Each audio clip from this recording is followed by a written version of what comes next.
Welcome back. This is the third time that Jackie will hunt the beautiful rolling hills of the Callaway Gardens Hunting Preserve with good friend Bill Jordan. Let's join Jackie and Bill as they get ready for the week's hunt. Well, what you think?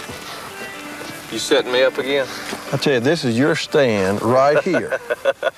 I knew you were up to something. You can see the power line out there. Yes. If you've got your gun sighted in for about 6 miles, you should be able to see something. All right, well, I can see my stand. I'm already messed up on my stand. Now you got me the weather. Gee, it feels like turkey season. I got you the weather. I've told you every time you come, you're bad luck. That must be. You know, I tell you, it's the... Can't help it. Once again, we're in the third week of December, and you know, when I called you about coming over, it was in the 30s as far as the lows, and getting up to about 50 in the days. And I tell you, this warm front came in ahead of this other front. And got a full moon too? Full moon, 75 degrees today, and 50 degrees I think is what's going to tonight. But we're still going to see deer. I hope so. Yeah. Now, is that the power line over there where you got that big 8 last year? Yeah, it just happens to be kind of bring back little memories for me. So I noticed that you're moving me as far away from it as possible, This is about as far as on the property I can get you away from it. Because that was where I wanted to go. Well, you're going to be close to it. You're going to be sitting on a clover field, but I tell you, that was a real nice deer. I'm just glad we got him on camera last year for the show. Well, like I said, a lot of the folks at home didn't get a chance to see that show. We're going to give you a flashback what made you history last year and got me out in that freezing rain. Let's take a look at it right now. I'd like to look at it. We'll do it. Woo, man, I'm tired. Good gracious, what a buck. What do you think? Golly, that's Leroy, isn't he? That's him. Golly, Pete, let's look at him. That's the same, you know, I saw him 2 nights ago. I was telling you about, I told you he had some good times and good spread. Look at this for a Georgia whitetail. Good gracious. 1, 2, 3, 4, 7. Got some other stuff. 8, 9. It's not bad for acorn. You know what? Now, folks, I'm going to tell you this. We've been here a week, and he's been hunting this stand, hadn't left it. And I kept saying, Bill, let me go down there. And he's been seeing some small bucks. And he's going, no, I want you to put you somewhere else. You're the best liar I ever seen. To be a good deer hunter, you got to tell a tale. It's just a good host. That's all it is.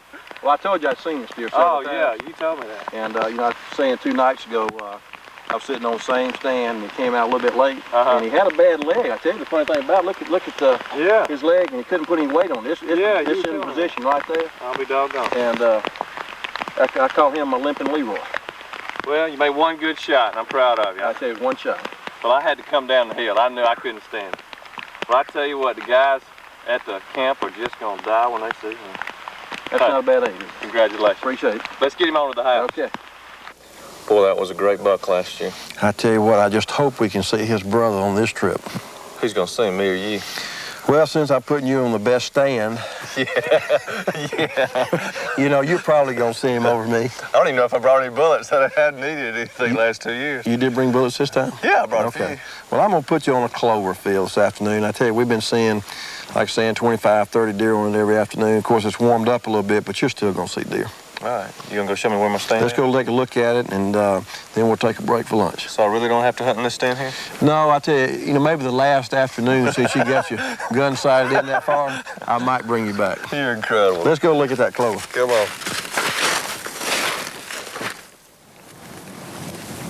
Trails and everything. All the trails come through here. Yeah, got that too. Pointing hillside. Here's just another major trail right here. I mean, we've walked about 100 yards right there. Well, you can tell there's 6 or 7 trails coming off this hillside right there. Right. And, of course, you know, we got like right in the 3rd week of December, and our acorns are gone. As you can tell, we got imperial whitetail clover mixed with some wheat planted. They love that clover. They love that clover, and I tell you, this time of year, you know, gives us a year-round food source, right. But these deer are actually concentrating here in the afternoons, and it's not uncommon to see 20, 30, 35 deer per field in the afternoons. Right. How many different fields we got? Got 5 different fields, and we have not been on these fields in several weeks. Okay. And, you know, we sat in here the other day just looking with binoculars and saw a couple of different 8-pointers and 1 10. You know, the full moon's got us a little bit. It's warmed up a little bit on us, but still we're going to see deer. Okay. You got enough fields depending on which way the wind direction is. The wind looks like it shifted to the south-southwest, and we've got this stand just absolutely perfect for you know, this afternoon. And you may have to make a pretty long shot because you can tell this field's pretty long. Oh yeah, look at it. Okay. It's up to you on making that shot. I can make that. Like I said, you seem to always invite me over on a full moon in hot weather. So Can you believe it? I tell you, here it is, third week of December, and it's going up to 70 degrees. I haven't shot yet in 3 years, so it don't make no difference. Well, it's not because you hadn't had an opportunity. Hey, I still want to think back of that 10-point a couple of years ago. They walked out within about 20 yards. Yeah, I kept dreaming. I dreamed of you over in the bushes going, hey, and spooking my deer off. I know you wouldn't have done that. I wouldn't have done that too. Well, we've got this stand place. What I want to do is go ahead and show you where the stand is. Okay. And I want you to definitely come back in here this afternoon. Okay. And hunt it and see what happens. All right. Where you got it located? It's right up here behind us. Let's walk up here and just take a look at it.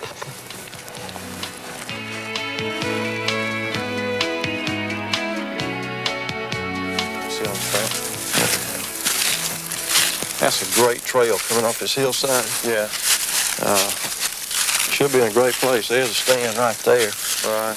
And basically what I've done, Jackie, I've moved that stand off the field.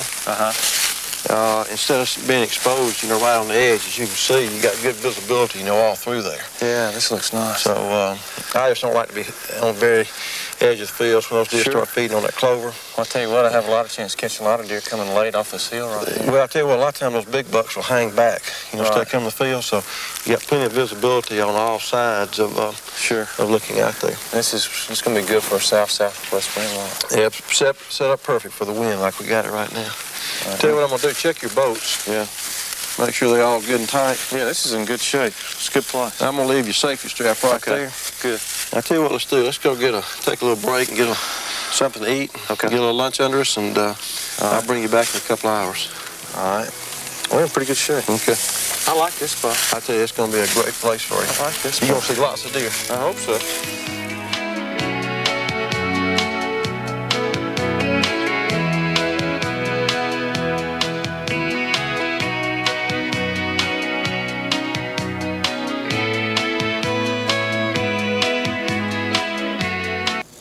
Welcome back.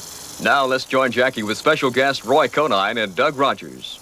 I got my buddies Doug Rogers and Roy Conine of Rattler's brand, and they're going to talk to us a little bit more about snakes, as you've seen probably in the last couple of years. Guys, welcome back to the show. I'm nervous. I don't know why, but I'm nervous. Oh, well, you're a pro at this, Jackie. You've done it a while now. Yeah, I have. You're fully protected, or there's nothing to worry about? I know, I got them. I got my chaps. I just want to be able to jump quick. All right, guys, we got 3 rattlesnakes down here on the ground. I guess I see a lot of guys writing in letters and stuff. Tell us a little bit about the difference between these snakes and where they might find these snakes if they're in their part of the country. All right, in the southeast, you primarily got 2 kinds of rattlesnakes. You've got a timber rattler, also known as a canebrake, and also you've got an eastern diamondback. In the western part of the United States, Texas, you'd have a western diamondback that looks very similar to this. The diamondbacks are found more in sandy soil, say in the southern part of the state, in Alabama or in Georgia, and also into Florida. They will generally stay in gopher turtle holes, and then they'll come out and hunt that way. The timber rattlers, on the other hand, will stay in brush piles around rocks, and they're one that you'd more likely encounter generally in the state. This one right here? Yes, this one right here. Okay. The timber rattler is also found pretty much throughout the United States, all the way up into New York and out through the west. There's different species, but the timber rattler is a very prolific snake, and they're in most any area that would be a good hunting area, to be honest with you. Okay. Well, I remember we did the deal with, stepping across the logs last year, but I was too quick. He didn't get me. But I don't want him to bite me. All right, now you've got, good gracious. Whew, that one's got a big head. Look at the tongue on that thing right there. Right, the diamondback would definitely have the most venom. You can tell by the venom sacs on the back of his head. The timber rattler's, right, that's his venom sacs. The timber rattler doesn't have quite as much venom, but it's still a very dangerous snake, and they're one you need to watch out for. All right, now you've got, what's this black thing on your arm right there? I ain't touching it. Don't give it to me. This is an eastern king snake. It's a non-poisonous snake. Just like that one had the venom sacs that made its head triangular, this snake basically has no neck. The head goes right into the body, and that's because there's no venom sac. It's a non-poisonous snake.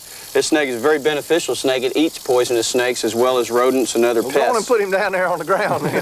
Those might be a little too large, but they can't eat a snake as big as they are. Can you really? Can you show, without me getting too close, can you show the camera right there and the audience the difference in the heads of both those snakes so they'll kind of know? Well, I mean, it doesn't make any difference to me. I'm gonna run if I see both of them, but you can see the triangular shaped head of the poisonous snake, indicating, as Doug said, the venom sacs to make it the poisonous snake. Much slender is the head of the king snake and any other non-poisonous snake. Okay. All right. $100 question right here. What happens if, unfortunately, you get bit by a rattlesnake or a copperhead or a water moccasin or whatever? Besides doing it in your britches and your shoes, what do you need to do? Well, obviously the most important thing that you always hear is to remain as calm as possible. Then you want to seek medical attention as soon as you can. The old idea that you should cut and suck the venom out is just going to introduce more problems than if you just leave the wound alone and seek medical attention. A lot of times what will happen is you'll cut a blood vessel, which is going to cause a lot of problems. You'll spread the venom. Main thing is get to the hospital. You got some time. You're not just going to die unless you got a real problem with it, whether it hits in a blood vessel that goes straight to the heart, and in which case you don't have much hope anyway. Well, where, now this is like I said, where if you get bit? Don't be moving that thing so close to me. Where? Show me parts of the body that if you get bit are the ones you don't need to panic. I know you don't need to panic. Say if you got bit in the face or the arm or the leg, which ones are the worst? Well, anywhere closer to the brain or the heart is going to be a lot more of a problem. Anywhere on your extremities, your arms and legs, where the majority of people get bit, you've got more time to work with. Okay. And you know, there's also the old wives' tale about putting a tourniquet, or you know, between the wound and the heart. Right. Well, a lot of times people can greatly increase the problems they encounter by doing that tourniquet too tight, increasing the blood pressure throughout their body and spreading more venom. So your main goal is to let as little venom as possible get into the bloodstream. Okay. Woo! Boy, I'm glad you're in between me and you. Well, guys, like I said, it's always a pleasure having y'all on the show. I don't know why it's our most popular show. I guess it's just because people are fascinated with snakes. I'm fascinated, totally fascinated by it. From a distance. Yeah, from a distance. Like I said, somebody said the snake is in the class of the big three: big dogs, ghosts, and snakes. Those are the three things I'm most scared of, and I have to agree with them. So we appreciate y'all coming back on the show. Thanks for having us. I hope those tips will help us. Now, back to the hunt. Though the temperature is very warm for this late December afternoon, Jackie and Bill expect to see a lot of whitetails. As he does whenever he hunts, Jackie applies a cover scent when entering the woods.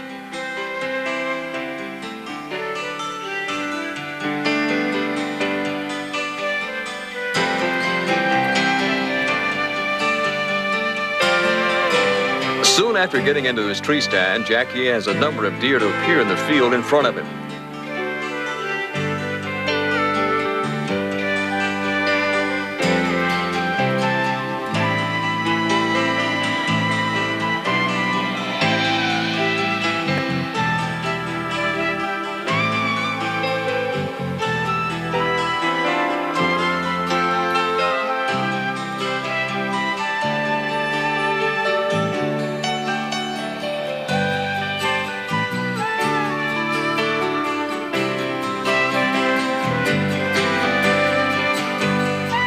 A nice buck finally makes his way into the field.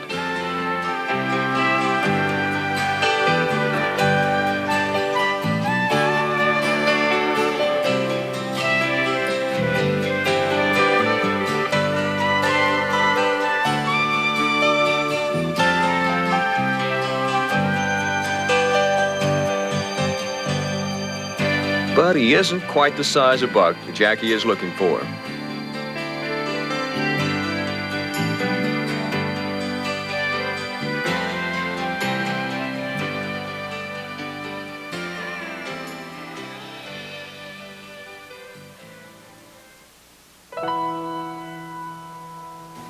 Meanwhile, Bill, who is bow hunting, has a good buck within range at his stand.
walks off, never presenting a shot for Bill.